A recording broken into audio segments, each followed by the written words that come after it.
This is the podcast overview for Chapter 3 Objectives on the stress and the nervous system. I don't want you to let this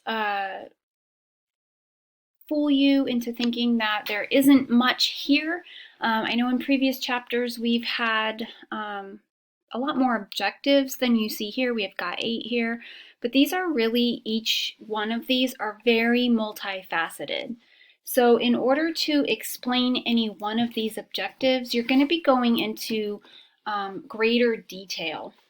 So I think a good way to approach this chapter, and I'm going to say this in the main overview for the week, is to kind of skim through it, get a base read through, and then you're actually going to go ahead and watch the video I'm posting for this week called Stress Portrait of a Killer. It's really going to help tie in a lot of what you're going to be reading about, and it might help to have that base before you read. Then you can go ahead and read the chapter, and if you want, you can go back and look at the video after you've read the chapter again. A lot of terminology, there's a lot going on. We're dealing with the body and its response to stress. So you just want to make sure that you're getting all of the nitty-gritty details. The first objective is to understand the basic structure and subdivisions of the nervous system. Now, some of you may have covered this if you've taken a biology class, anatomy class, physiology. If you're a health science major or movement science major, you've likely gotten this. If you've taken physiological psych as a psych major. But if not, this may be your first exposure to this. So take it one step at a time. You're going to want to work your way through the nervous system, understanding its various branches. You've got two main branches, the central and peripheral nervous systems.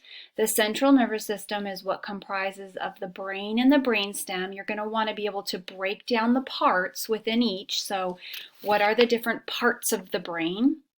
And what are they responsible for? And then what are the different parts of the brain stem? And what is that responsible for?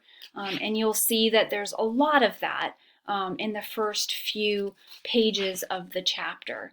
It starts talking about different hemispheres of the brain and different regions of the brain, what they control in terms of behavior, and if these parts of the brain are injured or affected in any way, what might be the result in human behavior. So it's going to give you a good idea of that. And then you're going to get to the peripheral nervous system, that other branch. And the peripheral nervous system further breaks down into the sympathetic and parasympathetic branches of the peripheral nervous system. And that's kind of where a lot of the action of the stress response comes from. So the chapter spends a good deal of time talking about each of those branches within the peripheral nervous system and further divides it down into the autonomic nervous system, which is where you get just a lot of the stress response happening within that.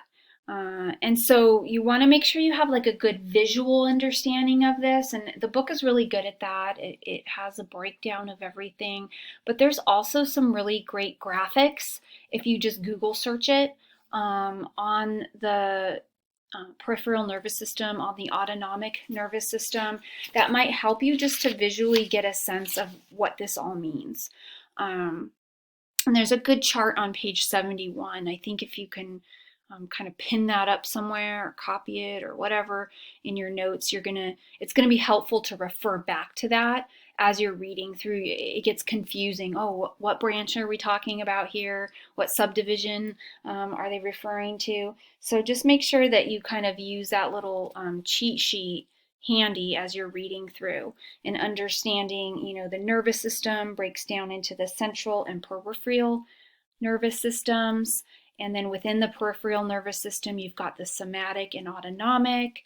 And within the autonomic, you've got the sympathetic and parasympathetic. But really, like I said, all the action of the stress response happens within the sympathetic and parasympathetic branches. of the autonomic nervous system. Once you've worked through that, you're going to then be introduced to the endocrine system, which is the other system of the body that gets activated when we're under stress. It's the one that releases stress hormones. And those stress hormones interact with the nervous system to produce changes in your body as you're responding to stress. These could be physical changes, these could be emotional changes. And so you want to understand its role in stress and how it works alongside the nervous system to respond to stressors. What kinds of chemicals does it release? What kinds of hormone messages are released to come to the aid of a person in stress? You're going to hear a lot of chemical names in this chapter. You're going to hear a lot of it also in the video. Talks about epinephrine and norepinephrine, talks about the adrenal glands and how they are the ones that secrete these chemical hormones that come to our aid when we are stressed, how that interacts with our metabolism to produce changes in the body, and our pituitary gland, its role in all of that, the hypothalamus, and then specific other chemical messengers, hormones like glucocorticoids, also known as cortisol, is the more popular name for that, amino acids, and just all of the kind of miraculous thing that these chemicals can do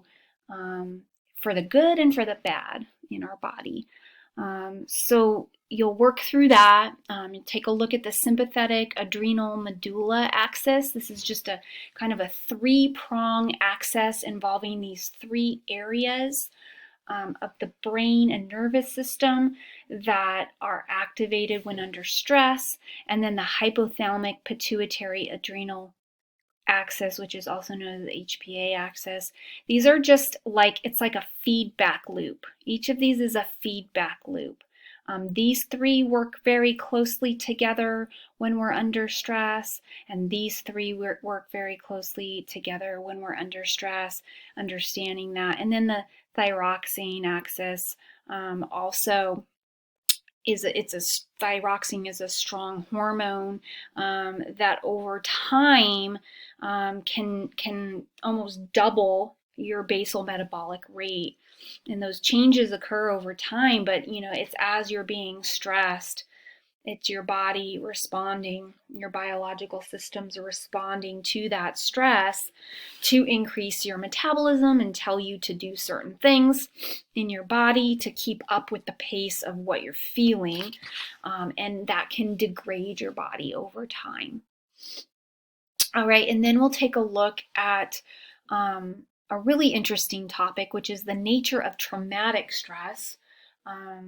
We've talked a lot in psychology about PTSD, post-traumatic stress disorder, but really traumatic stress and its very chronic effects on the brain. You'll see some research studies discussed, and you'll get a really good understanding of this from the video this week, which talks all about various studies that have been done on survivors of trauma. We're talking about post-World War II survivors, the Dutch famine study survivors, people who have been through the trenches and lived, and we looked at the effects of that stress on their bodies, on their emotions, on their psychology, and then we have some really interesting results to look at through that. So the book highlights a lot of great studies that are also going to be echoed in that video. And then also be able to explain what's meant by post-traumatic growth. It kind of comes a little bit out of a lot of the work that was done by Viktor Frankl post-World War II, who just really took the experiences of the Holocaust survivors and used it in a way to promote some positive changes and understanding how people survived through experiences of personal meaning. So it piggybacks a little bit on what we talked about in the last chapter with positive psychology. Frankl was mentioned. He's an existentialist in the area of psychology. And, you know, he worked in a concentration camp. And how did he make it through? He created meaning. And even though he was in trauma, it was that meaning that prevented him from getting PTSD.